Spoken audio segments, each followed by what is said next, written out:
What's going on, everybody? Welcome to the YDK podcast with your host, Ryan Sutton. This is the podcast where you don't know what you don't know, and we bring on high performance guests to tell you what you need to know to implement in your life to take you to the next level. And man, today, I can't express how excited I am for this man that we have on today. My boy, Mark Gederos. His story is unbelievable, first and foremost, from growing up in a very treacherous environment as a child, being affiliated with gangs and drugs, and then the eventual loss of his mother, to absolutely dismissing that whole life and setting himself up to be one of the highest producing sales reps in the solar industry today, and actually being probably the top leader, if not one of the top leaders that I've personally been surrounded by. I'm super blessed to call this man my brother, my friend. Mark, dude, I'm so glad you're here today, bro. So glad. I'm so excited to dive in on this, bro. You have no idea. Yeah, dude, it's a blessing to be here, man. It really is. Being able to get this opportunity, to share what I got to share. And, my biggest things is a lot of people know, I just want to bring inspiration and motivation to really show, man, what you can do in this life. Fuck the bullshit and, just make your life what you want. Because at the end of the day, man, it's you versus you, man. It really is. I love it. I love it, man. I love it. So we're just gonna kind of jump right in here. Then, I want to just start from honestly the beginning because I've heard your story. I want to get as deep as we can with this for the viewers, so they get like a sense of what it was like for you personally, and then we're gonna transition from there to get how you got to who you are today as just one of the best leaders, hands down. And you're gonna be telling everyone what they need to know about why their personal story doesn't define their future, and why inspiration and motivation and mental growth can transition and exponentially excel your life. And I'm excited for this, man. So kind of just like jump in, if you don't mind. You're from Las Vegas. Yes. Born and raised? Originally from California. I was actually born on the Camp Pendleton Basin Oceanside. But I wasn't out there too long, man. About eight years. So not too long. But then, yeah, Vegas was home. That's where I was basically raised. Right. When how I look at it, man, when you're there for 10 plus years, that's where you're raised. So, Definitely. came from Las Vegas. Yep. Okay. Sin City. So you're, what, 8, 9, 10 years old? Yeah. Yep, Perfect. absolutely. Okay. So when you made that, do you have much of a recollection of living in California? Was there some, like, trials and tribulations at, like, those adolescent ages that you experienced? I was pretty young when I moved, man. Of course you remember the little things, playing sports, playing with the kids in the neighborhood, playing football in the middle of the street, getting honked at, just being little shits basically. That's really all I remember I don't really remember too much about it, man. California was just like, it was just a spot at that point. This is the place, my pops, he was a drill sergeant in the Marine Corps, so that's where he was stationed, So, but that was nothing really too much from California, man. So you're 9, 10 years old. Yep. Moving to Sin City. Yep. What was your initial like introduction to Las Vegas as a child, and like what was your experiences like growing up there? Growing up there, man, it was definitely different. As everybody knows, California's beach life and surfing and beautiful environment and everything like that. So moving from that kind of aspect, with me being in Oceanside at the time, that's more so just like I said, just beaches and fun time, family time, barbecues in the sand and everything. And then you move to a big city. That's a lot different for me, man. Big cities and just filled with people just want to do gambling and partying and this and that. It's a little bit of a culture shock for sure. So It took me back a little bit. Again, being there, I went there. I was in Vegas from when I was in elementary school, all the way up to college. So Damn. Yeah. Damn. Okay. Yeah. Okay. Yeah. So what was it like for you, like with who were you living with at the time? Like your mom, pops? Yeah, so I was with I had my little brother, and then I had my mom, and then my pops. So I was living with them until I was I think it was about 14. And then unfortunately they split up. They kind of went their separate ways. That's life. Can't really control that. But yeah, I was living with them at the time. My pops, he ended up going back to his hometown, and then it was basically just me, my mom, and my little brother. So Damn. Yeah. Must have been hard, just the three of y'all. It definitely was, man. And this is kind of where the back end comes into play. This is once my parents kind of split, that's where a lot of the struggles started to come. With a single mom, being in the city of sin, as we all know, just filled with partying, drugs, this and that. So as a single mom having two kids, it was rough. It was very rough. Now, you're the older brother, right? Yeah. So you're 14 when parents split. Mm-hmm. How old is your little brother? So he was 10. He was 10? 10, yeah. Okay. What was it like for you after the split happened? You see your mom by herself, single mom raising two boys. Obviously, you probably feel that you need to step up, especially for your little brother. Absolutely. I definitely can relate on that. Yep. I know what you mean on that. What was your mindset like at 14, after the split and living in Las Vegas, just your mom and your brother? My mindset at that time, man, was kind of just what you were saying. I had to step up. I had to be the man of the house. My mom was working her ass off, trying to provide for me and my little brother. So she wasn't there a lot. There'd be nights where, she'd be home late, working two different jobs. So, she would always do her best, to make sure that we had food on the table and whatnot. But, having a little brother, with nobody really around, I'm there. That's Right. me. I'm basically the man of the house at that point. And my biggest job at that time, with me being 14, was making sure my mom was cool, making sure my little brother was cool, making sure everything was situated. And being 14, man, that's a lot. Yeah, it makes you grow up real fast, doesn't it? Very quick, man. Most 14-year-olds, you're just worried about playing sports and playing with the neighborhood kids. Yeah, but you're trying to make sure your brother's got food. Exactly. Right. So, but just like we were saying, man, it definitely, when that split happened, that's when a lot of the stuff definitely started coming into play.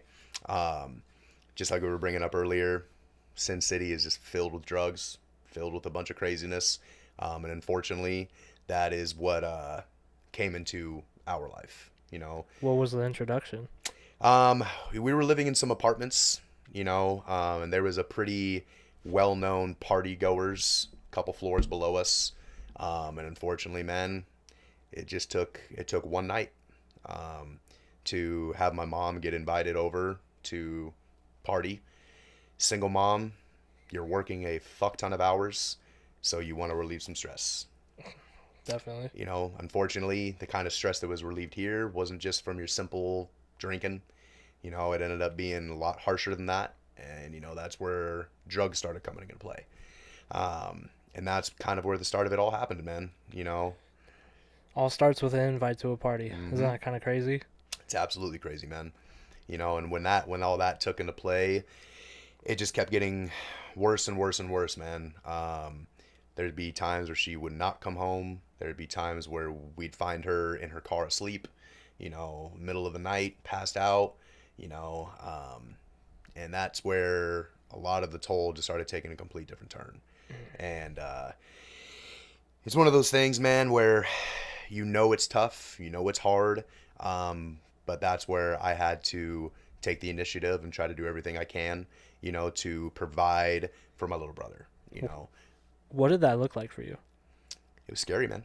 What did it look like seeing your mom like that and realizing like I got to be the provider? What was your day to day? Like what were you trying to do to try and provide? Mm-hmm. Like 14 years old, you can't do a lot. Yeah. So and a lot of this big situation started happening when I was about 15.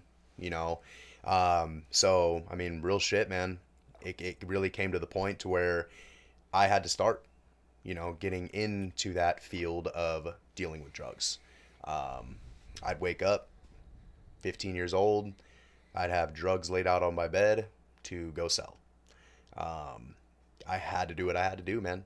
It's a very, very shitty situation, and it's a very horrible situation that was brought upon me at that point. But I was that guy where I was like, I need to do what needs to be done to provide. Seeing my little brother just hurting, seeing him, not okay, wondering where our mother's at, and, shit like that. At the end of the day, man, I know what was at the time it wasn't the best course, but what the fuck else am I gonna do? Right. So I started doing shit that just was not good. When you were presented with that, like you're 15, you have to do something, Yep. and you're gonna do whatever it takes. Yep. but you're a smart guy. You're very in tune. I'm sure when you're 15, you're in your head like thinking, I'm 15 years old. Hmm. Why am I like? I should not be doing this, Yep. right? What was your emotions like? What was your thought process as you're probably sitting with a lot of money Hmm. in front of your face, Hmm. and you're charged with going to, handle all of it. Yep. Biggest emotion, man, is, and I'll be very forward with it. At that time, at that age, I had the attitude of fuck it. Mm, I didn't give a fuck. I gave no fucks. I went out there every day doing what I had to do to provide for the family and to provide for my little brother, to make sure we had food, to make sure we could do what we needed to do, whether we were home alone for 2 nights, 3 nights, 4 nights, whatever it may be. You know, I had that I don't give a fuck attitude. One of the worst attitudes to have, because I didn't think about the repercussions. I didn't think about, well, shit, man, if I get caught, I'm fucked. I'm going to jail. yeah, I'm 15, dude. I'm yeah. I'm gonna be charged with some serious shit. That never even crossed my mind. And at that time and that mental aspect that I had in life was a fuck it. I just did not care. Mm, So that was the biggest thing. I didn't care. I woke up, did what I needed to do. My mental capacity, as far as like, how I treated people, how I looked at people, I didn't care. I gave no fucks for anybody except my little brother and my mom at that time. And I woke up every day saying, "This is what needs to be done. This is what I will do. Nothing's stopping me." And so I went ahead and did it. man, how long did you do that for? About 3 years, 2, 3 years. So you're about 17, 18? Yeah, about 17. 17 is when about 17. Absolutely, and it wasn't even just that, man. If we didn't have the money, I took it. If I wanted something, I'd take it. Mm-hmm. And again, that just came with that fuck it attitude. Did Right. not care. If we needed food, couldn't afford it, guess what? I'm stealing it. If I wanted something, some type of object or anything like that, didn't have the money, I'm taking it. It even came to the point, bro, where I was Mm, stealing clothes to put on our backs. yeah. Gonna do it, you know. And then again, that's where that just fuck it attitude came from. Just did not care. I feel that. Hmm. I feel that. So when you're 17, 18, is when you're done. You're done with drugs. I mean, you still got that kind of fucking mentality. Hmm. What's next? What 100, happens next? 100%, man. So, unfortunately, man, my mom, she ended up getting, really, really, really, really deep into it, really deep into the drugs, to where, that feeling, man, when you look at somebody and you look in their eyes and you say, that ain't them. Mm, That's what I got the lovely opportunity of waking up to every day, was not them. It got deep, very, very, very deep, into it, to where I knew she was owing people money. I knew she was owing people this and that. Random people coming in and out of our place that I had no idea who they were. There was a lot into it. And when I was about 17, um, it got so bad, the lights wouldn't even be able to stay on in the apartment. At the time, there was actually a house at that time. How the lights wouldn't even stay on. Plumbing was just all fucked. No food, no nothing. You know, um, and it came to that point to where I looked at my little brother, and I knew that this is not where he needed to be. mm. I then took the initiative of stepping up even more, and I got us out of there. Where'd you go?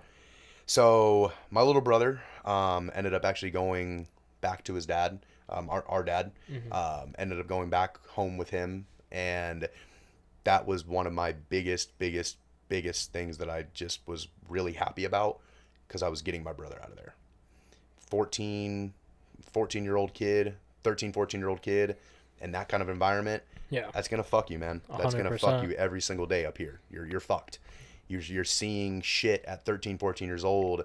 They can literally just fuck with you so hard mentally that it'll either make you go down that path, or it's just gonna fuck you mentally to where you're not yourself, and that'll just wreck you in the future.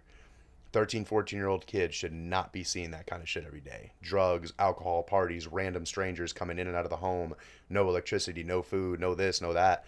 No 14-year-old should be running with that. I have a very similar past to you. So like when I was 14, 13, 14, I was very exposed to that kind of lifestyle Mm-hmm. with my mom as well. Mm-hmm. Um, did you ever like growing up, you and your brother, did that ever feel like normal? Like you're like, oh, this is just how people live? 100%. Yeah. 100%. We What was it like for you when you saw people who didn't live that life? two things, man. One, you're lucky as fuck. Two, I hate you. You know, just being honest. You know, Yeah. I was very very jealous of that. Right. You know, because um, that's not what I was used to. You know, it was almost odd when I wasn't waking up to that chaos. You know, if Mm. it wasn't chaos, I was like, what the fuck is going on? You know, Yeah. so yeah, man. I mean, like I said, I'm really glad that he was able to get out. You know, went back home. I ended up getting out, and you know, my uncle ended up taking me in for a little bit to kind of help me out and whatnot. Um, you know, and it was that day, man. That day, it really hit hard. You know, seeing my mom in so much pain and seeing her um, just fighting to try to keep us because she Mm. knew what she was losing. Yeah. You know, um, those last words, one of the last words I really heard, man, is, you know, that I'd never be anything in life, that I'd always be, you know, the piece of shit that I am. You know, those were the exiting words. You know, and me, I know it's the drugs. I Yeah. know 100%. That is not my mom. I love my mom to fucking death. That'll never fucking change. I know the heart she has. I know the soul she has. But you can't fight those demons, man, when you got those drugs coming at you every damn day. You Yeah. can't. There's nothing you can do. You know, the only person that's going to help that person is himself. Yeah. Definitely. So your brother goes back to your guys' dad. You're 18, 19, Mm-hmm. Yep. getting taken in by your uncle. Mm-hmm. You don't have that sense of responsibility for your brother now. Mm-hmm. Where's your identity at? What are you going through right now with your uncle? Like, put me in your shoes. Yep. You know, 18 years old, 17, 18. Um, Still was trying to finish high school because I dropped out. Wasn't doing high school. Wasn't doing any schooling while I was going through all this. No, I no shit, really. completely dropped out. Wasn't doing shit. You know, So you were full time. full time. Full time. Okay. Yep, barely going to school. You know, I maybe once a week going to school. That's nothing. Yeah. You know, didn't have the credits to graduate. Didn't have nothing, bro. You know, unfortunately, I even stopped. I even stopped my baseball shit. You know, and that was really shitty for me because I was a very, very, very talented player. My freshman year in high school, bro, I was varsity right off the back. Freshman year, varsity starting pitcher with a fucking 1.2 ERA. Like Damn. my stats were great. My sophomore year, carrying it on, but then that sophomore year, done. That hurts, man. Because Vegas, that they have heavy hitters that come out of, like Bishop Gorman and Hmm. stuff. Like there's some. Hmm. I used to play against them. I know. Okay, yeah, yeah, Yeah, man. God. yeah. So you know, So that ended your sophomore year. hmm sophomore year, done. Do you think that had a big shakeup in your identity? Absolutely. Yeah. Absolutely. You know, when I was a freshman and sophomore, people knew me as the fun-loving, fucking goofy fucking kid, you know, and loved playing sports, you know, loved everybody, um, and then when all this shit hit the fan, everything switched, man. You know, I was a fucking piece of shit. I didn't care about nobody, Hmm. didn't have emotions, didn't give a shit about my consequences, anything I was doing. I didn't care, you know. I was in such a dark place at the time that I didn't care of the outcome. I Right. really didn't. I had that attitude as either I'm gonna go to jail or I'm gonna die. It's one of the two. That was my only options at the time. That's the only outcomes I ever thought of, you know. Um, and that's a very dark place to be in. You know, 100%. it's a very dark place when all you give a fuck about is either dying or going to jail for the rest of my life. One of the two. Mm. Mm. So let's go back to you're with your uncle. You're Hmm. 18. Like, where's your mentality at? You know your brother's good. Yep. Mom's still going through it, and now you're in a place where you probably have never been. Hmm. You're just like, maybe I can focus on myself. Yep. What's that like? Yeah. So being out of that, I felt a lot of relief, in a good way. You know, not like, oh, my brother ain't here, so now I can do me. Like, no. Yeah. I felt a lot of relief off my shoulders, and I felt like I was in a better, positive mindset and a Mm-hmm. better, positive, surroundings at that point. You know, because my uncle and the other families, they didn't do shit like that. They never, whatever. You know, maybe they'd have a couple beers or some shit like that, but who the fuck don't? You know what I mean? Right. Right. So at that point, I got my shit back together. Ended up getting back to school. Finished everything. I went back for my senior year and finished everything, bro. Got back into baseball. Was back on the varsity team. Ended up graduating with a 4.0 GPA. You know, ended up getting a good little job. Nothing crazy, bro. I was fucking pushing carts at Kmart, you know. Hey, man, But gotta fucking start hey, somewhere, bro. hey, homie, it ain't selling drugs. Exactly, It man. ain't selling drugs, so we're getting somewhere. You know what I mean? I'll sling those fucking carts all day, but Yeah. I ain't pushing drugs, so I didn't care. That's Um, facts. and that right there was a big turn for me. It was really nice, to be able to be successful in a way that I wasn't really used to. Mm. Now, I will be very honest, I still had the fuck it mentality though. Oh, That okay. still stayed with me. How did that like? So you're no longer in the game. Hmm. You got like an actual job Hmm. to may not be the money, but It you definitely wasn't the money. but you're making tremendous strides. Got your degree or your diploma, 4.0 GPA, Yeah, but you still have the fucking mentality. So absolutely. like, what's your thought process? The demons are still there, bro. Okay, how did you face them? Because Um, you gotta battle those every day. every fucking day, battled them. Still didn't give a fuck about people. Mm. I was still an angry person inside, still angry, of everything that was going on, still wondering where the fuck my mom's at, wondering what's going on with her, you know. Um, I was still in a very dark place, but I just didn't show it as much. It was more of an internal thing, Okay. you know. I like when I say fuck it attitude, bro. I didn't give a fuck who you were. You looked at me wrong. You mouthed off to me. We're scrapping. I gave no fucks. Mouthing off to cops, getting Yeah. arrested left and right. I still had that mentality and I still fought that demon every fucking day because that motherfucker was in me deep. Mm. He was fucking deep. Um, no matter how well I was doing, school, this, that, he was still there. He was fucking just sitting there knocking, saying, "Hey, man, I'm here. When are you gonna let me out?" Whew.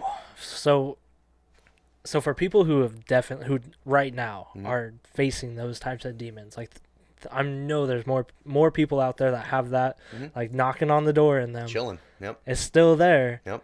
and they're probably sitting there struggling. Like, I don't know how to combat this. I don't know what to do. Like, what would you tell that person? Um, biggest thing I can say, man, and it's way easier said than done, but I've actually said this to countless people. There's always fucking light. Stay true to yourself.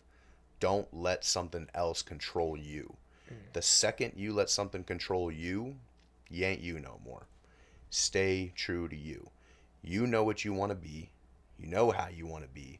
And you know how you want to be looked at, right? The second you let something inside you transform you and change you, you are no longer that man. Mm. You are no longer that man. And again, it is way easier said than done. Yeah. Believe me. I feel you. Believe me, it is way easier said than done. But it's just one of those things you have to dig fucking deep, man. You have to dig so deep and constantly tell yourself, this isn't you. This is who you want to be. And I know it sounds cliche, man, but I live by this. At the end of the day, the only person that can bring you the fuck down is the dude you look in the mirror. Mm. That's facts. That is it. Yeah. That is the only motherfucker that can control you, is you. No Mm. fucking demons. Fuck that motherfucker. Let him fucking fight you. He ain't stronger than you. He's just not. Ain't nothing stronger than me. You know what I mean? Like I fight that shit, I demolish it, and now it comes to the point, bro, where I look at him like, come at me. Come at me. You welcome it. Say, What please let's see what you take a got. step. Love it. You don't want to swing with me. Yeah. Because I know who the fuck I am. So you got super clear on who you want to be, who you are, Yep. your values. Yep. At what age do you think you were clear on that? That demon, man, stayed with me from 16 to about 25. And you are. I just turned 29, man. Just turned 29. That demon stuck there for a hot fucking minute. It's a good. That's almost a decade right there, man. It damn well is, man. Yeah. Um, you know, with that being said, with that demon just lingering, it made me do a lot of stupid shit still. Yeah. You know, never got back into the drug game. Okay. Never did that. But I still had that mentality of I don't give a fuck, and I was still angry. Where'd that lead you? Well, you're in the city of sin, right? So you're still in Vegas. You Still in Vegas. rocking with your uncle in Vegas? I actually ended up leaving. My uncle's when I was about 19. Okay. And Ended then up, you went back to Vegas. So yeah, and Okay. then so in my uncle was in Vegas. Yeah, my uncle was in Vegas. So when I was 19, I ended up moving out, just doing my own thing. So now I'm on my own Well, with Right. the fucking mentality. with the fuck it mentality. Shit. Dangerous. Yo, I know you got into some shit. Let's hear it. Dangerous. Um, so I started doing still did well. You know, I still continued my process of trying to grow. Because inside my heart, I knew who I wanted to be and where I wanted to be. But it's still fighting that fucking demon. You know, so I did my college, got my degree, you know, still progressing, partying non-fucking stop, drinking non-fucking stop to numb it, you know, so that was, he was still there, yada, yada, yada, still doing the thing. Then, when I was about 23, I got a phone call. By myself, living in my own place at the time, little fucking shitbox studio apartment right on the fucking Vegas Strip, $500 a month for 300 square feet of shit, you know. So already a little dark little hole, you know. Got a phone call from a hospital in California, and they said your mom was found in the road in front of our hospital and was thrown out of a van, and she's dead. She's here with us, but she's dead. The only thing keeping her alive, you know, is the machines, right? So there's the demon. So you said 23? 23. And so it's been, what, 6 years since you'd seen your About mom? 6, yeah. When I left at 16, I haven't seen her since. And the last words you remember her saying to you. So as you get that phone call, Yep. just like what overtook your body? Like what emotion hit you? Like what was running through your mind? Were you like, was there anger? Was there frustration? Was there sadness? Like what was it like for you? It was a little bit of both, man. A little bit of both for sure. One, didn't believe it. Mm. You know, you don't hear or see your mom in almost 10 years, you know, 8 years, and the phone call you get is that she's gone, right? So anger, for sure. Anger was one of the biggest things that hit me. I was like, what the fuck, man? Like, can't believe this is happening. I really can't believe it. Why the fuck didn't I try to reach out more? Why the fuck did I try to find her? You know, so anger is coming down on me at this point, wondering what the fuck I could have done to change the situation, right? Sadness, of course, because like I said, man, at the end of the day, that's my mom. I love her to fucking death. I will never, ever, ever look at her and say, fuck you. No. At the end of the day, that's my mom. I love the fuck out of her. I know it wasn't her. I damn well know it. I look up at her every damn day and tell her how much I love her, you know, but I know it wasn't her. It was the drugs, right? So anger mixed with sadness, mixed with regret. There's the demon. That motherfucker came out full-fledged, and there he is. That's all he needed, bro. He needed a little fucking opening to come out. Just needed the door to crack a little bit. That's all he needed, bro. You know, be really real with you, man. You know, I haven't really shared too much with a lot of people with this one, but when that happened, sat in the corner of the room, sat there with a bottle, mixed pills, and contemplated. Because at this point, I was like, fuck it, dude. Here it is. There's that fucking mentality. I already told myself I was either going to go to jail or die. Well, my brother's cool. My mom's up in heaven, living a way better life than what she was, right? What do I need to live for, right? So that shit fucking hit hella hard, right? But I sat there probably a good 4 hours. Just sat there in the dark with it, just chilling there. It was only going to take 5 minutes, right? Yeah. It's only take 5 minutes to do. It wouldn't take me that long. But something inside me, bro, even with that demon just fucking just clinging on me, right? Something told me, don't do this. Don't fucking do this. Okay? And then I took a little bit of a step back, right? Mm-hmm. Thought of my little brother. Good. Okay? He doesn't know this. He's the reason I'm still here.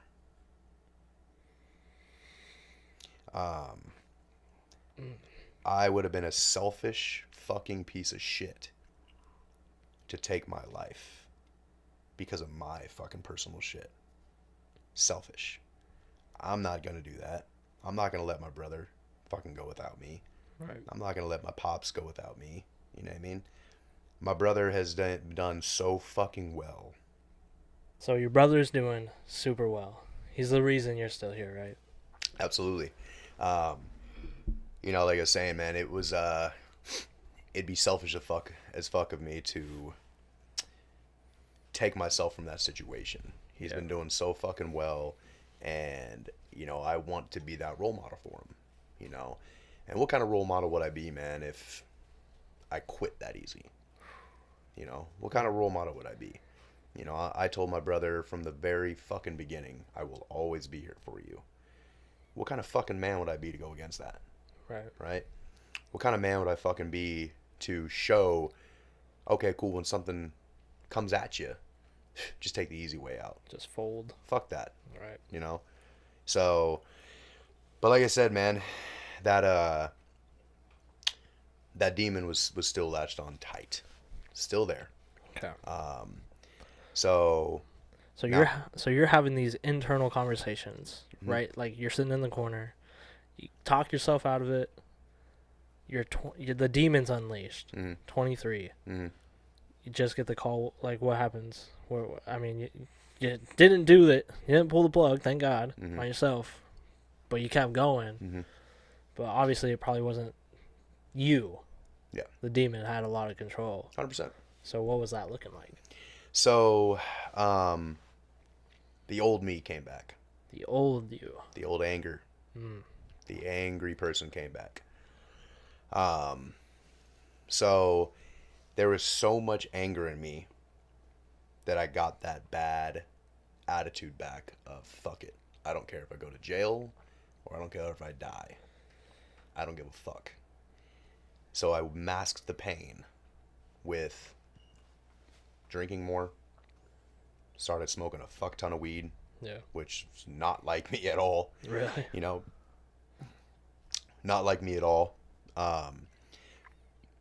And not gonna lie, man, the itch of being back into something that could potentially kill me or could potentially put me back in jail was there. I've heard that a lot from people who come from that kind of background, like that itch of the adrenaline rush Mm-hmm. of doing something that your life is basically on the line every day. Yep.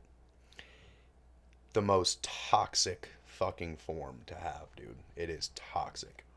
Because, again, I itched for that adrenaline. I itched for, damn, I wonder if I do this, I might go to jail. Fuck yeah, let's do it.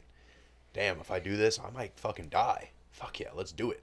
And I'm not talking about your simple shit of fucking off-roading or fucking skydiving, that kind of shit. I'm talking about shit that, like, that you are like, what the fuck is that person doing? So that's when I got the lovely idea to be part of one of the biggest bike clubs in the nation. And that is where the demon opened the That's where fuck he was up. like full force, huh? Full force, man. Nothing but like antagonists to help bring him out. So being in that environment, man. Um, What led you to get into that? so I've always liked riding. Always loved riding, man. Dirt bikes, Harleys, street bikes, whatever the fuck it may be. It's always been a getaway for me, you know. But the job that I had at the time, I was constantly surrounded by bike clubs. Mm. Constantly. Not going to throw the name of the job out at that time, but um, constantly surrounded by that, right? And these dudes know how I was. They saw the anger in me. They saw, that I had that I don't give a fuck attitude. Because that's what they look for, right? They want that because they know that you'll fucking go to war if need be. So I was approached, Mm. asked, and I said, let's fucking run it. Let's fucking go. And that just opened up a whole fucking cupboard of craziness. A whole fucking new demon. A whole new one. Damn. And I was back to the old me, but probably a solid 10 times worse. You know, fighting, shootings, a lot of other shit, running shit, Yeah. you know. Basically being that dude that if I wanted you to get shot, it would happen. Had If I some had some power within there, huh?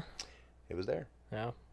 Nothing is worse, bro, than having a demon that can't be controlled have that power to do So whatever the fuck he wants. when the demons step into the driver's seat, right?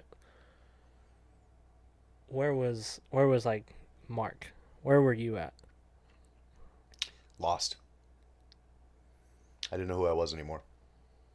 I did not know who I was. I lost complete focus of where I wanted to be, who I wanted to be.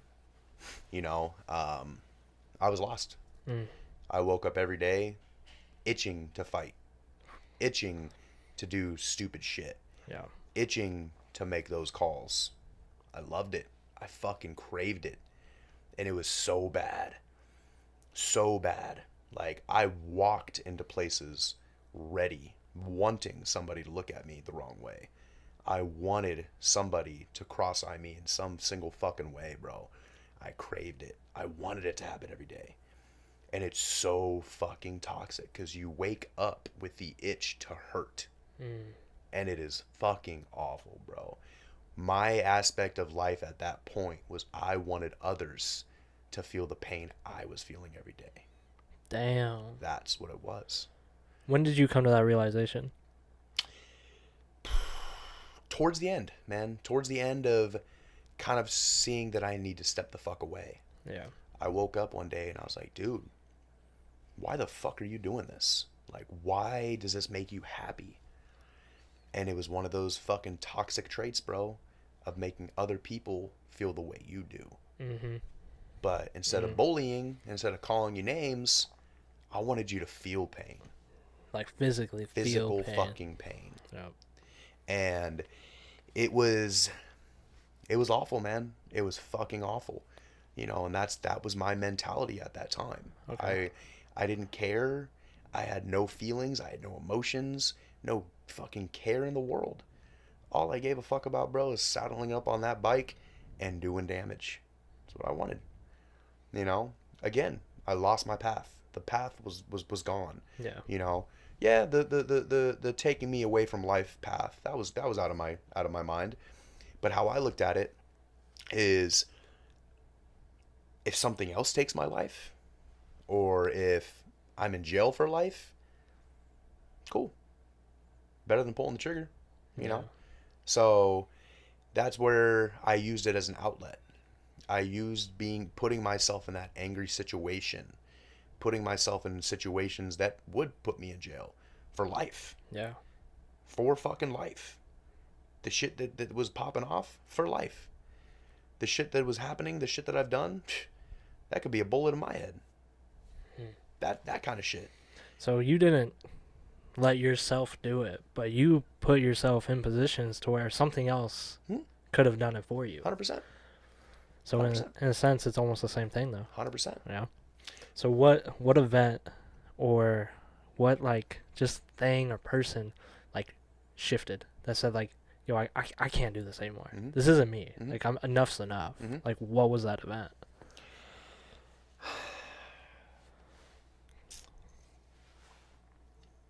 Honestly, man, I was uh I was sleeping one night. Always worn a cross. Always. Always worn a cross. Right Right? there with you. Always, right? Mm-hmm. I woke up I was sleeping, and in the middle of the night, my mom came in my head. Mm. Right? Okay. My mom came in my head, and all I really remember is her lifting me up, holding me, smiling, telling me everything's gonna be okay. You can do better, baby. I woke up from that. The cross that was here shifted. Okay? Um, that was a pretty fucking big eye opener to me. That was a very plain sight of what was being told to me. Mm. Not only that, I could tell, again, if I keep going down this path, if I keep rolling this way, I'm not going to be no role model for my brother. Mm. Again, what kind of role model am I being some fucking piece of shit that just wants to do nothing but hurt people? What am I doing at that point? I'm not providing, No. you know. I'm not doing any of that shit. I'm not doing a damn thing, you know. I wasn't myself, you know. And I could tell even when I was around my brother that I was not myself. I wasn't leading him the right way. I'd be like, yo, bro, let's fuck it. Let's go fucking fight. Let's go fucking drink. The fuck? What are you doing, bro? Right. What are you doing? Now your toxic energy and your toxic traits with that demon are now going on to the fucking dude that you love with all your heart. Your little brother. Damn. And I'll be fucking damned, bro, if my little brother has to go through something like that. Right. I'll be damned if my little brother gets that fucking trait. He and I know he fought with a little bit. Nothing crazy like me. Mm. But I'll be fucking damned if he has to wake up a single day thinking the way I was thinking. You know, I'll be damned of that. Right. I'm not gonna let that happen. And again, man, something told me with that vision of my mom lifting me up. Something told me, get the fuck away. Get the fuck away. So I did. I got out. Did the shit that I needed to do to get out, and went right back to square one. Okay. Yep. So, oh man. So you do what you need to do. You get out. Yep. You're square one, 25? It's 26. 26? 26. 26, 27, yeah. 26. You completely close the door on the demon.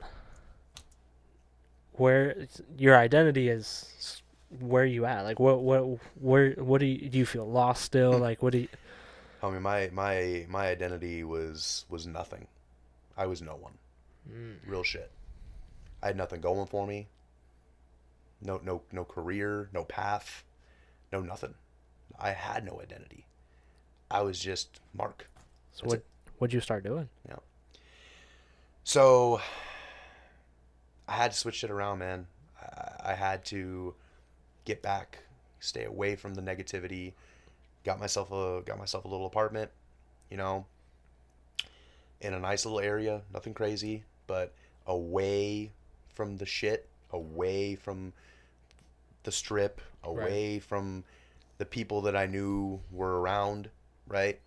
You know, because living on the strip at that time, bro, with that demon, that's easy access. Yeah. Too easy. I'm 2 minutes away Yeah. from selling, 2 minutes away from drinking, 2 minutes away from whatever the fuck I want to do. Right. You know, best part about living on the strip, bro, you know, you can get away with a lot of shit, right? So, got myself a job, started working at a mechanic shop, and so that's all I've always known. I've always known that, you know, Right. fucking better, you know. Um, Started working at a mechanic shop, you know, got into their sales team because, homie, if you can slang drugs, you can slang whatever the fuck you want. Just saying, bro. You ain't wrong about that, Yeah, man. You ain't wrong about just that. saying. If you can sling fucking drugs to You somebody can that's do it. got $10 in their fucking pockets to their name, You can sling anything. you can do whatever the fuck you want, Yep. right? And I was very good at it. I was very good at selling. I was doing it since I was fucking 15, 16 years old, right? So I got into their sales team and I started seeing a little bit of a clear path, man. Started making good, honest money. Nothing crazy, you know, 3, 4 grand a month of honest money. Right. That's huge for me. Yeah. It's huge. It's honest, right? I'm not slinging shit. I'm just selling shit to people, right? You know, selling shit that'll actually help them. You know, I'm helping their vehicle out, helping them get to work, helping them see their family, Right. making sure their vehicles are safe for their family, you know? Um, so I started seeing a nice little clear path, man. And, you know, I started finally feeling positive. I started finally feeling, man, I don't need to hurt people. I don't need to do this stupid shit. I can do this. I know I can. Because deep inside, man, in my head and deep, deep, deep in my heart, I knew who I wanted to be. Mm. Always known, but I've always either lost the path or had it taken from me or just didn't give a fuck to follow the path. But it's always been there. You know, I've always wanted to be a successful man. I've always wanted to be something that my brother could look up to and be like, fuck yeah, dude, that's my brother. He's fucking killing it. I always wanted to be something my mom could look down on and be like, thank God he didn't take my path. Because it's very easy. When you grow up with drugs and selling drugs and doing shit like that, it's very easy to follow that path because It's it's handed to you. it's too easy. It's literally like a fucking handshake. It's like Here all it you is. know too. That's it, Yeah. right? So I started feeling, you know, that final clarity of like, damn, man, like I think I can do this. Like I really think I can. And you know, eventually ended up moving up in the company, started managing, you know, doing really well with sales, you know, bro. And I was in the like the better I did and the better I saw the outcome and the more that I heard that my brother was so proud of me, bro, that eventually fucking kicked that demon in the ass. Yeah, I love that. I Nothing love that. nothing is more curable, bro, than the one you always want looking up to you and the one you always have all the love for and want to live this life for, right? Telling you how proud they are. Mm. Because he didn't know the full stories of all the Right. shit I did, right? But he saw the progress, you know? Right.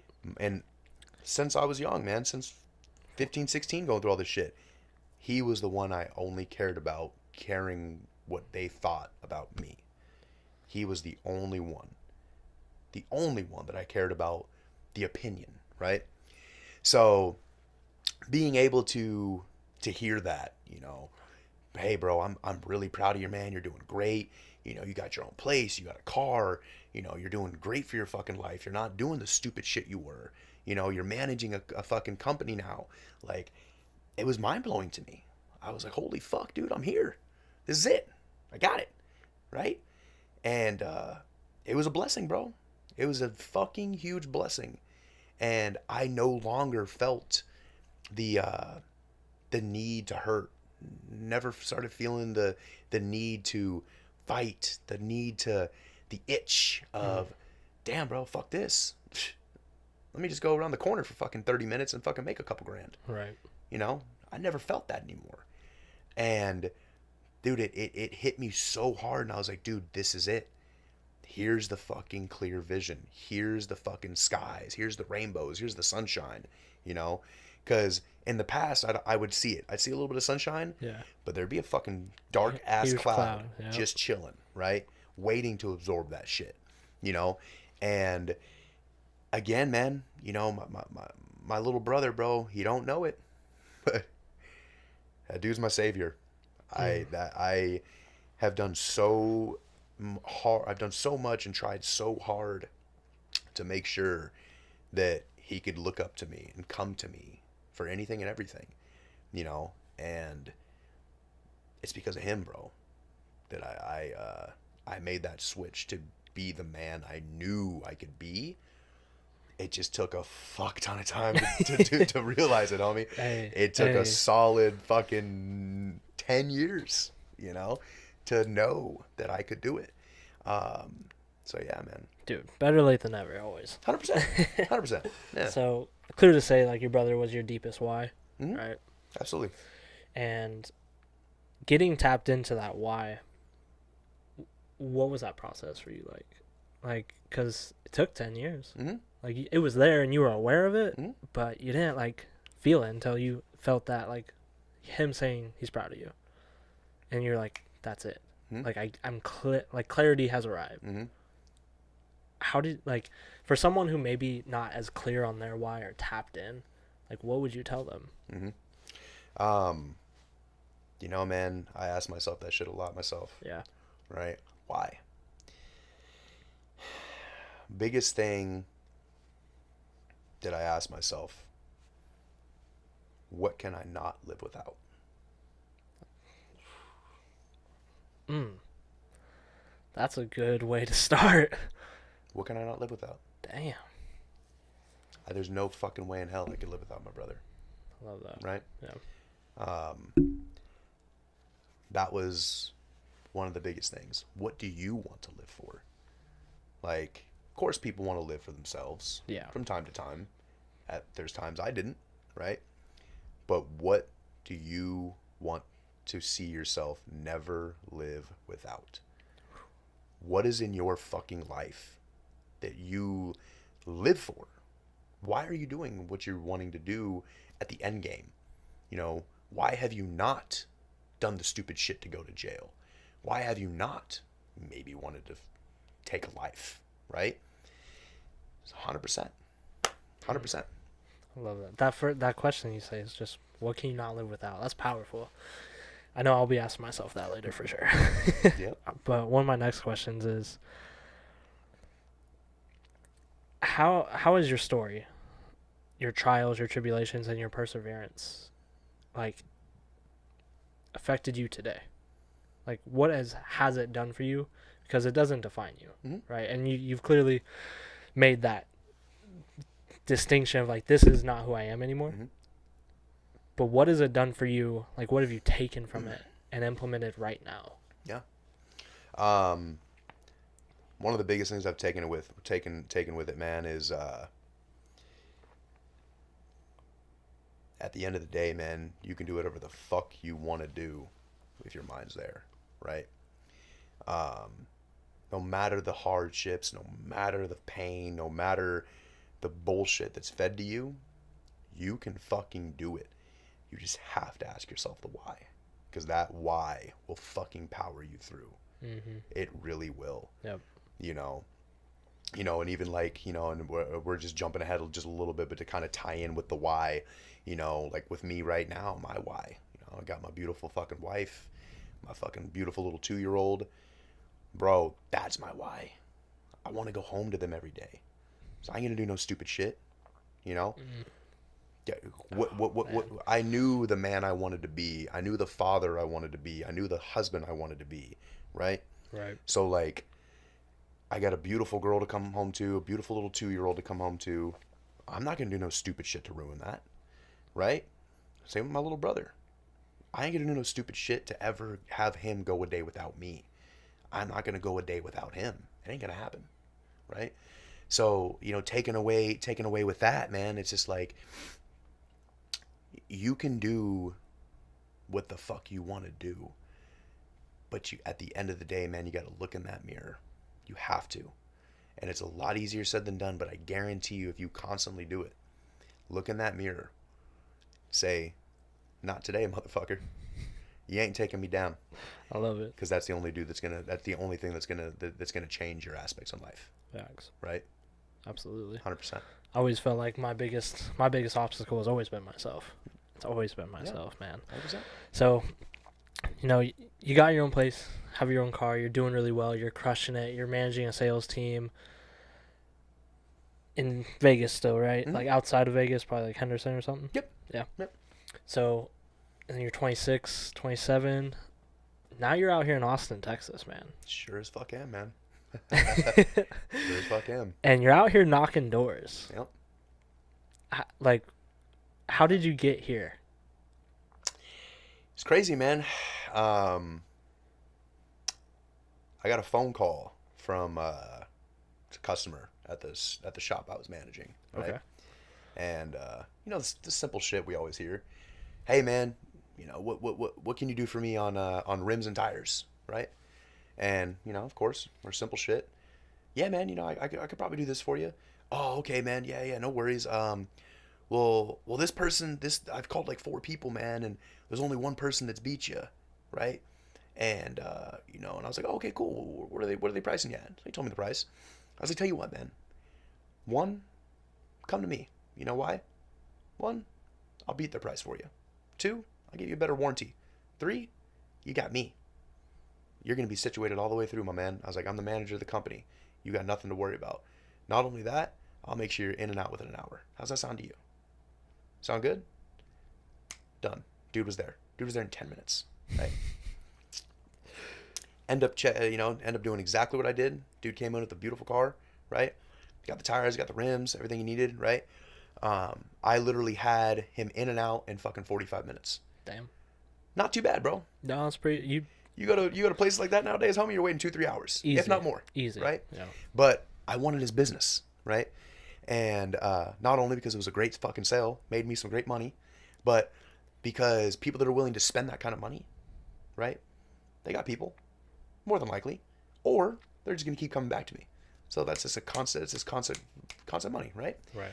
So at the end of it, I'm checking him out, yada yada yada, doing our thing, and he's like, "Hey, man, how long you been doing this?" I was like, "A couple years, man." He's like, "You're pretty good." I'm like, "Well, thank you, man. I appreciate that." He's like, "No, you're really good. I came to you out of 6 different people." He didn't tell me that on the phone, but he came to me out of 6 people, me, because of my personality, how I spoke to him, how friendly I was, and the biggest thing, I did what it needed to take to get his business, right? Mm-hmm. Most salesmen, they don't really care too much about that, especially in the auto industry. They don't really care. Right. They don't want to lower their price. They'll say, "Fuck it. If I'm not gonna make that much, scurry on."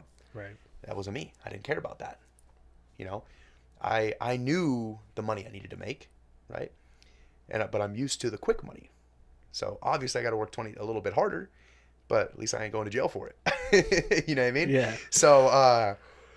So he brought it up to me, and I had to ask him. He had a beautiful car, so I had to ask him.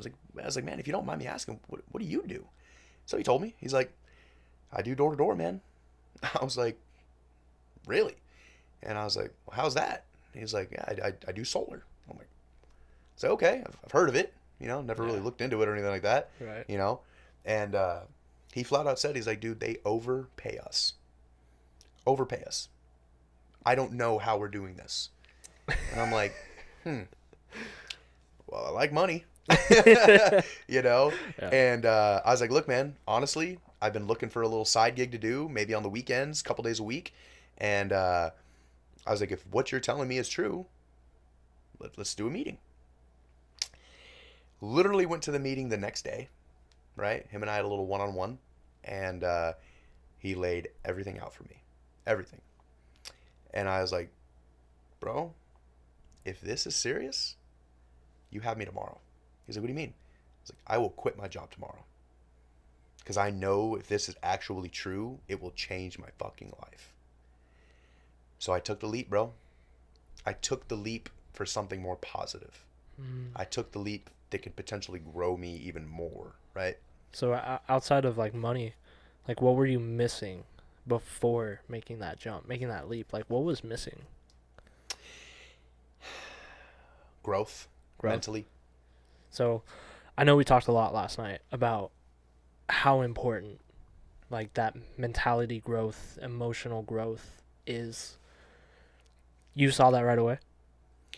Dude, the fact that being in the environment with nothing but successful people, being in the environment with people that, and I just quite frankly at the time are fucking nerds. That's new to me. Yeah. I'm not used to being around people like that. Right. Investments and this and readings and reading books and podcasts, this and that. That's new to me, bro. And I was like, damn, like, is this what it fucking takes? I gotta be that guy I used to make fun of, And I'm not saying it in a bad way, like a nerd. That's just me, I know you're At the chilling, time, bro. because I'm a fucking nerd now, bro. I read books. I fucking do. I sit in my house. I read my fucking books, Yeah. listen to podcasts, just watch videos, and I live my life, right? But anyways, like, it's just one of those things where it's like, dude, like this could potentially uncap my mental growth. Mm. This could uncap my financial growth. This could uncap what I could do for my family, Right. right? Mm-hmm. And so I took the leap, bro. Damn. Fucking quit my job the next day. Dude, I love that. I do the same thing. Crazy, right? Yeah. Quit my job the next day, bro. And I've always been able to talk. When you slang shit, you can talk, right? So I knew that it wasn't gonna be something bad, because I have to talk every day anyways. At a sales job, you gotta talk. Yep. You gotta know how to talk to people. 100%. So I was like, you know what, man? Let's go for it. So my very first week, I did 7 deals. Damn. My very first week, bro. Of course, I had my trainings. I did my shadowing and all that shit. Yeah, of course. Honestly, I shadowed somebody for an hour and a half, and that was it. And then I went on my own. Yeah. I did 7 fucking deals my very first week. Okay. Bro, that took me back so hard, because I was like, holy shit. What I just made would probably have taken me about 6 to 7 months at a mechanic shop. Yeah. Easily. You made someone like half of someone's salary in a week. Literally. Yeah. In one fucking week. That was 3 days of working, bro.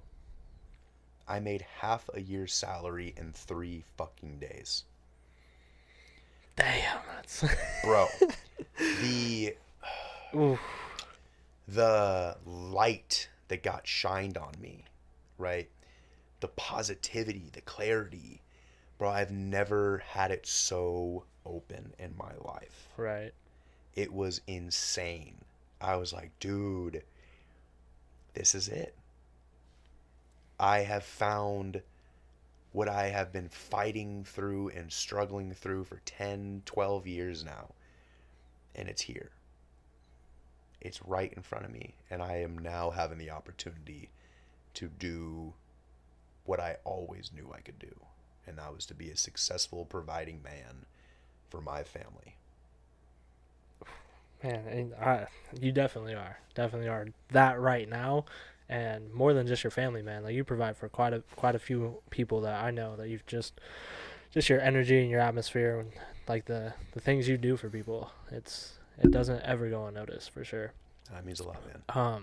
One thing that I took away from you, that I want people to hear this, is because you have such a unique ability to get the best out of people. Like you really do. And you mentioned the law of connection. Yep. Tell me what that means to you, and tell me why it's so important. Mm-hmm. Law of connection, man. That really hits home for me. Being a leader in this industry, or not even, it doesn't even have to be that. Having the law of connection is very important, because when you have that connection with somebody, right, that when they look at you, they're like, dude, I can go to that dude for anything and everything, and that dude will have his arms open and take the shirt off of his back to make sure I'm okay. That dude has been through so much shit that if I told him something, like, he ain't gonna judge me for it. You know, if I know that if the connection is there, I want everybody to look at me like I'm family. Right. Because I know what it's like, bro. I know what it's like to not have somebody to go to. I know what it's like to not have anything to go home to. You know, I haven't had like a legit home in a fucking minute, dude. It's been a very hot minute. I got a very beautiful home now that is such a blessing to go home to every fucking day because it's home to me now. It's not just a place to sleep. Right. I've had that for years, decades. Not decades, decade. I ain't that old. But it is the thing, man, that's where I like to spread that positivity. Because I know the piece of shit that I was. Homie, I didn't let nobody near me. Right. You come near me, you're getting hit. Generally how it was. But I've learned to fight that demon so hard that now it ain't a fucking demon no more, bro. It's an angel. Come here. Come here. Come get in my arms, bro. Yeah. I got you. You know what I mean? And that connection is so strong because this world, bro, we all know it. There's some shitty fucking people out there. There really is. But if I can be that guy that you can come to at any time, if I can be that guy to where you feel safe to coming to, because I ain't going to judge you. I ain't going to talk down about you. I ain't going to talk shit about you. No. I want you to be safe. That right there, man, is such a beautiful thing to me because, again, I know what it's not like to not have that, you know. And granted, yeah, I may only know a dude for a couple weeks or a couple months, whatever it may be, but I'll be damned if that dude doesn't know that I'm not here for him, like I've always wanted people there for me in my times of darkness. Damn, that's powerful right there. That's powerful because it just takes away so much from the selfishness, and you can truly feel that it's not ever about you. That's powerful stuff. What has been like the biggest takeaway for you personally?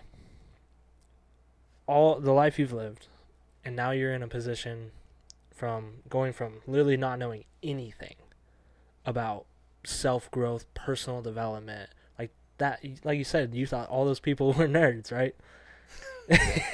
Fucking yep, sure did. I was like, man, what the fuck is this shit? I was like, oh hell no. So what has been like the things you do Yeah. for personal development, mentality, emotional development, and then what has been your biggest like takeaway from that? So like things that I do like right now to help with all that. Yeah. Yeah. Just like I was saying, man, I'm that guy now. I read development books, leadership books. I read a lot of things that has to do with being a leader versus a boss. I definitely read shit like that. I've tapped into certain things of how I can make my money work for me. Investments, this and that. Bro, my mind is just blown. Just being able to even talk about something like that. Right. Dude, I didn't know what the fuck any of that shit was. But the fact that I can have that now is out of this world. Right. So, with that being said, man, a takeaway is, again, man, with everything that I've gone through and everything that that what I'm doing now, especially in this life, this beautiful fucking life that I have, that I'm truly blessed for, is it would be back to where I was stating it earlier, man. It's you versus you. End of the day. It is you versus fucking you. Find your why. Hold on to that motherfucker tight.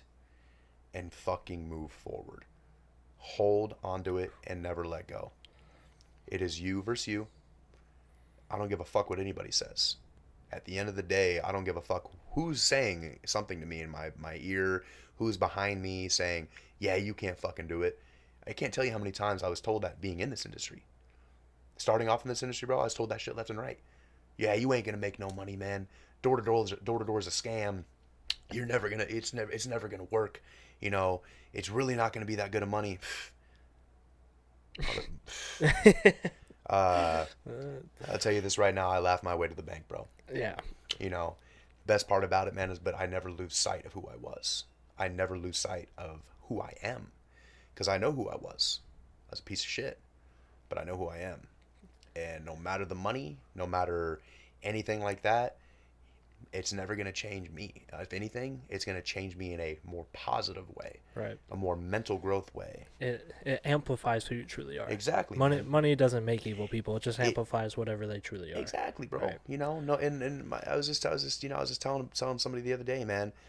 You know, because I got asked, bro, how come you're not wearing like Gucci or how come you're not wearing Louis? I'm like, homie, because that ain't me.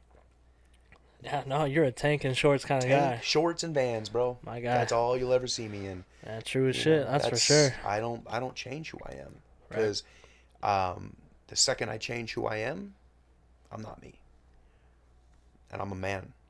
I And, know the man I am. and you definitely lose power. Hmm. Because if you're changing who you are, it's more so probably from someone outside of you Yep. changing you, right? You get somebody on the And then outside. you're giving them that power, and Yep. you're just losing your whole power. You lost everything. Yep. You now lost yourself. Mm. You've lost yourself now. So tell me why it's so important to one, because you stressed this last night, is to never lose sight of who you were, but also never to lose sight of who you are. Like, why is it so important to constantly remind yourself and stay true to you? Yep. Um, Honestly, man, I can't stress being you enough because it happens every day, man. People get money left and right, Mm. and they change themselves. They Right. change how they treat people. They change how they look at people. They change how they dress. They change everything. You know why? Because they're trying to make other people happy. They're trying to make other people look at them and bring them up. The second you lose who you are, you're not happy with yourself. You're not. Stay true to yourself because you know who the fuck you are. That was the motherfucker that grew from 10, 12 years ago. Right. That's who you are. You're the strong fucking dude that took 12 years to get where you are now, right? If I'll be fucking damned if I let some motherfucker change that because now I'm not that man. Now I'm somebody else's person. Mm. I wake up being me. I wake up staying me. And that ain't gonna ever fucking change. And that's why I stress that so much. Is because you're not living for other people. That's where people get this shit misconstrued. They live for others to look at them to say, oh, they like me. Now I'm cool. That person loves what I'm doing and how I'm dressing in Gucci and Louis and shit like that. So now I'm cool. I have their validation. I'm valid to them. Motherfucker, fuck that. Only fucking person that matters to is yourself. You happy with yourself? You like where you're at? Who gives a fuck then? Live for yourself. Because the second you lose sight of that, you're done living. You're not living anymore. You're not living. Mm. You're not. You're right on that. That's facts. That is facts. What would you say? Let me rephrase this. Go back. You're sitting in the corner. You're 23. You just got that call. And you get to go back and pick yourself up out of that corner and say one thing to yourself. What are you saying? It's a good one, bro. If I went back to 23, picked that motherfucker up and said one thing to him,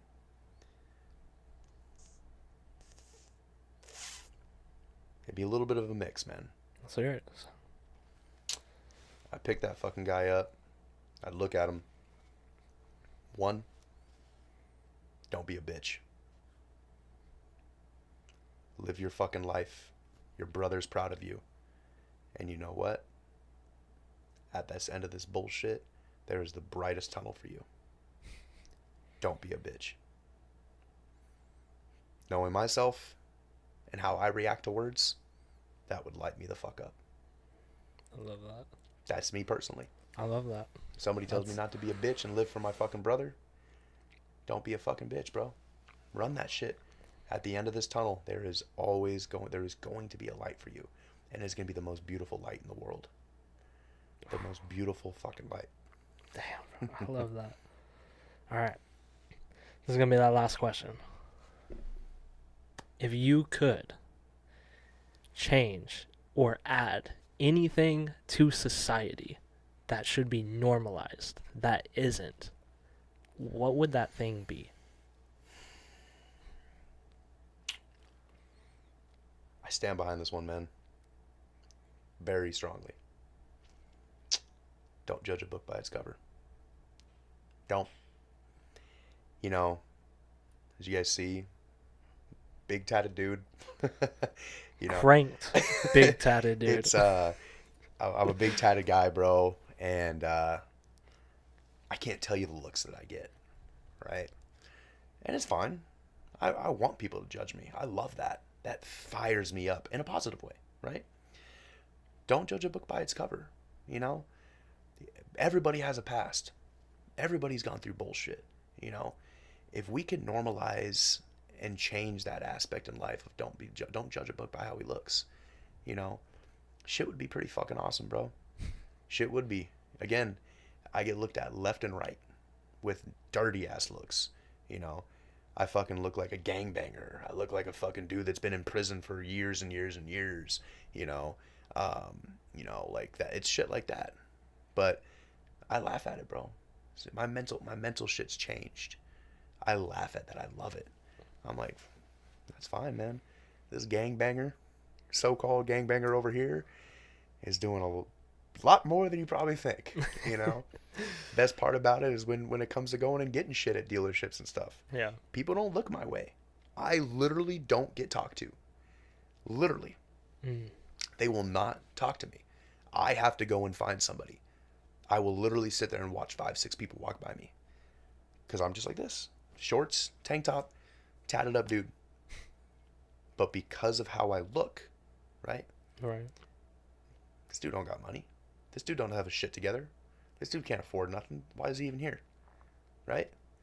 So, you know, and unfortunately it happens. It happens a lot. You know, it really does. But again, I love it because I like that. It fuels me with happiness because I'm like, hell yeah. I was like, just wait till they actually see. Because it shows who I was and what I used to do. Because that was me. The piece of shit gangbanger. That was me. 100%. You're right on that. But wait till you see the transformation of what I'm about to show you. I love it, man. Like I just hope that everyone who got to watch this or listen to this really understood that one, your past, no matter what you've done or gone through, it doesn't define who you are today, and every day is a new day, and you can make a big, significant change. Yep. It all just starts with why and who you are, and never lose in sight. Yep. Damn, man. Mark, I love you, bro. I can't thank you enough for doing this, man. Your story is so inspirational. It moves me. I can't tell you how many times I got goosebumps. And I've learned so much from you. I've taken so much from you, not only from your story, but just who you are now, and just getting to see you and just continue to see the growth that you're going to get, man. I love it. I'm so grateful for you, brother. I'm blessed, brother. I really appreciate that, man. Yeah, man.